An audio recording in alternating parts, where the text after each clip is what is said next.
we bring to you, fellow current and future educators, a review of the book Awakening Genius in the Classroom by Thomas Armstrong.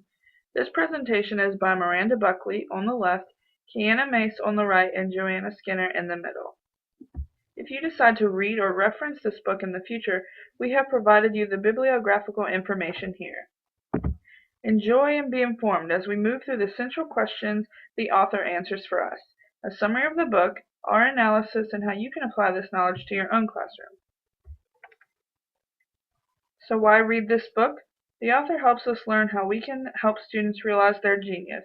He explains and provides evidence that every student does have special abilities, and he shows us why the current environment in most U.S. classrooms needs to change.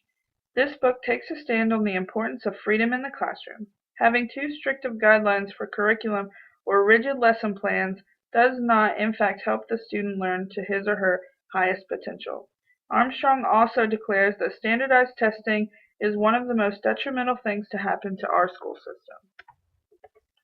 Armstrong introduces us to the 12 qualities of genius he has decided are the best description of our students and people in general. These can be broken down further or condensed.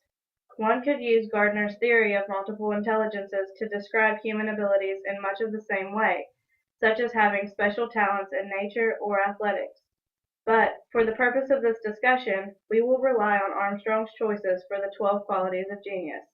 These include curiosity, playfulness, imagination, creativity, wonder, wisdom, inventiveness, vitality, sensitivity, flexibility, humor, and joy. At the end of Part 1, the theoretical foundations of Armstrong's ideas are broken down and explained. He tells us about the neurological basis for his logic. Sometimes he explains that there are more synaptic connections in the brain during youth, and if the child's environment does not include these 12 qualities of genius, these connections will be pruned for lack of use, and the genius will be lost. I must add here that that does not mean the genius will be permanently lost, necessarily, but it takes much more effort to revive it once it has gone. His evolutionary basis is all about neoteny. This term means holding youth. This is a process by which a species can hold on to youthful traits all the way into adulthood. These youthful traits Armstrong refers to are the 12 qualities of genius.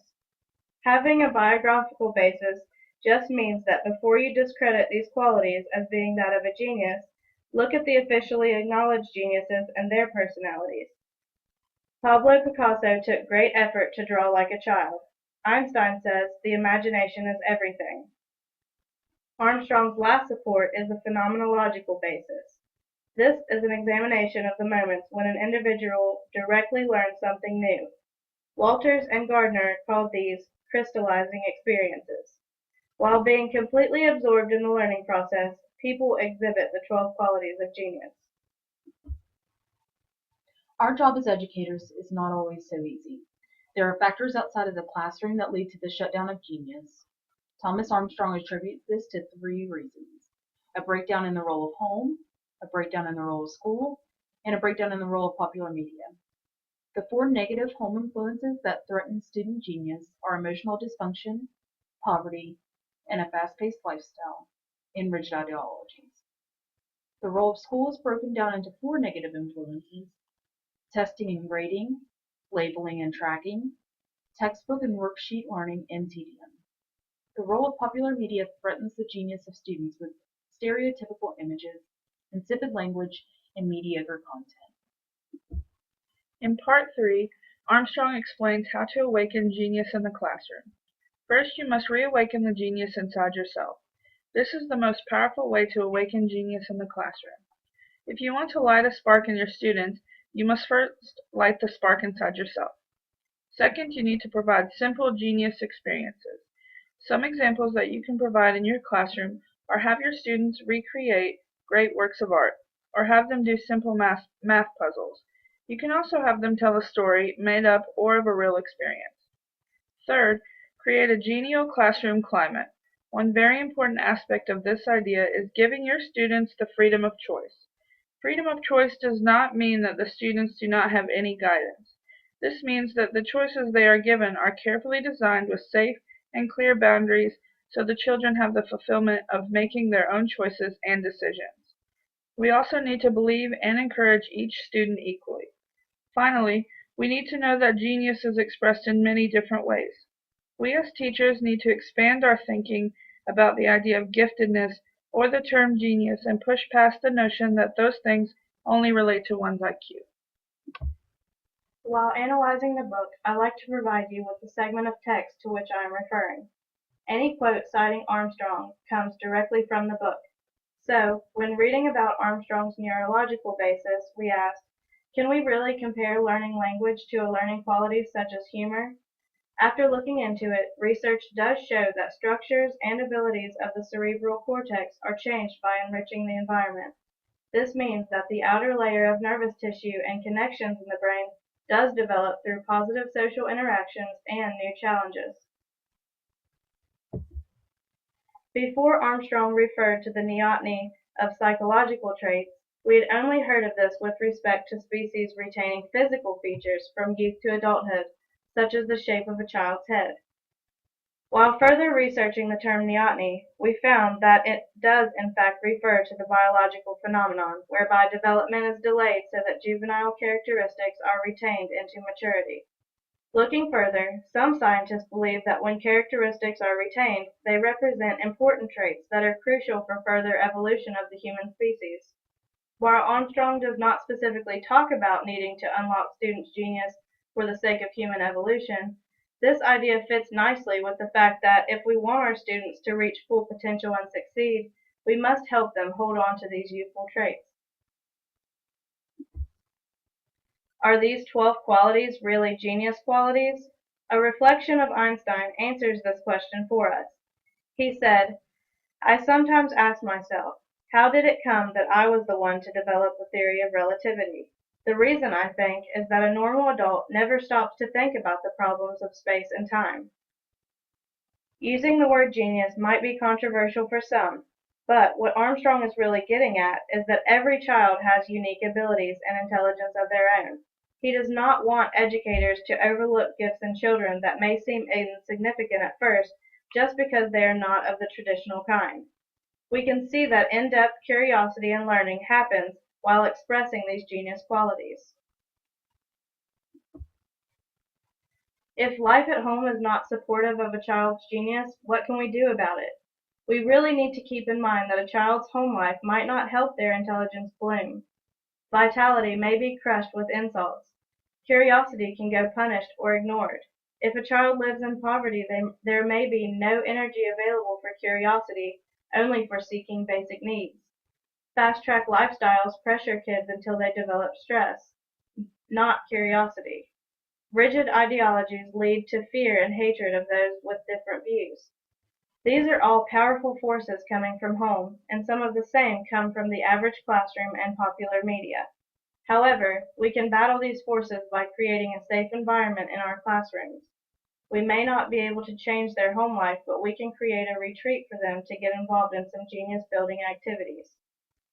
Let them forget about what happens outside of your classroom because they are so engaged in the life of the classroom.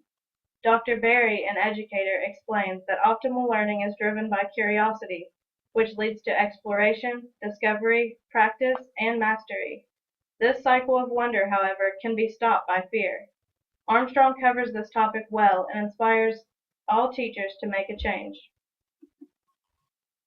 Armstrong believes that, of all the factors in education today, standardized testing is probably the single most inhibiting influence on the functioning of students.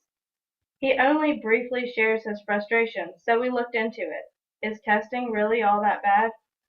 Many educators believe that when too much time is taken for practice testing, course material cannot ever be learned in depth.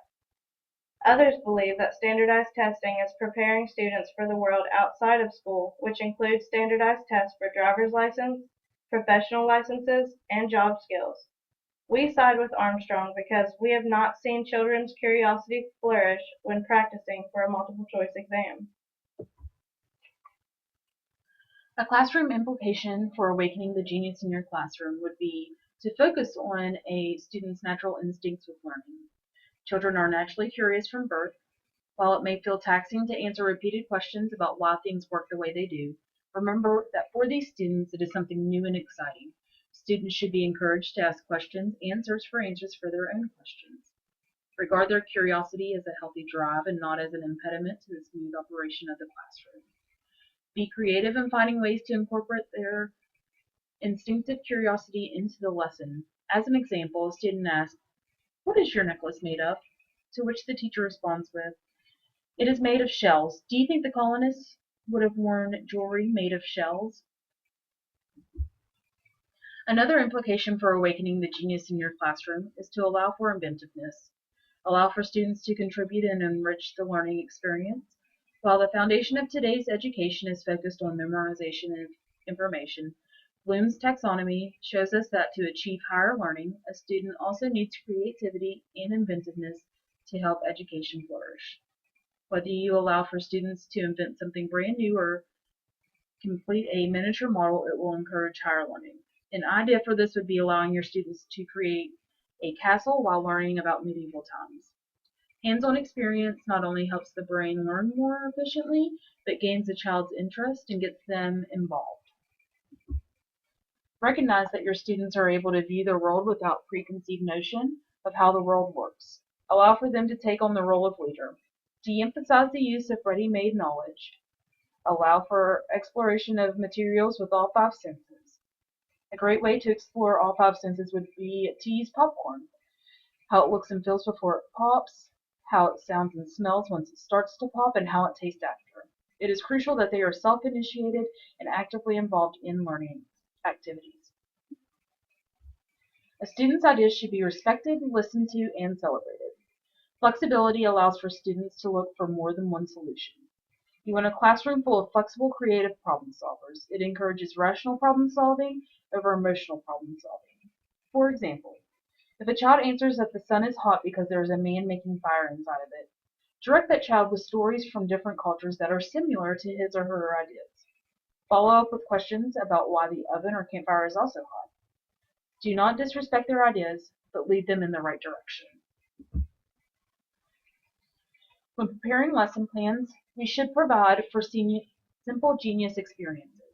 A few of the resources given would be recordings of significant music, performances of great theater or dance, artifacts from other cultures, a fascinating visitor, simple musical instruments, magic tricks, and simple math puzzles.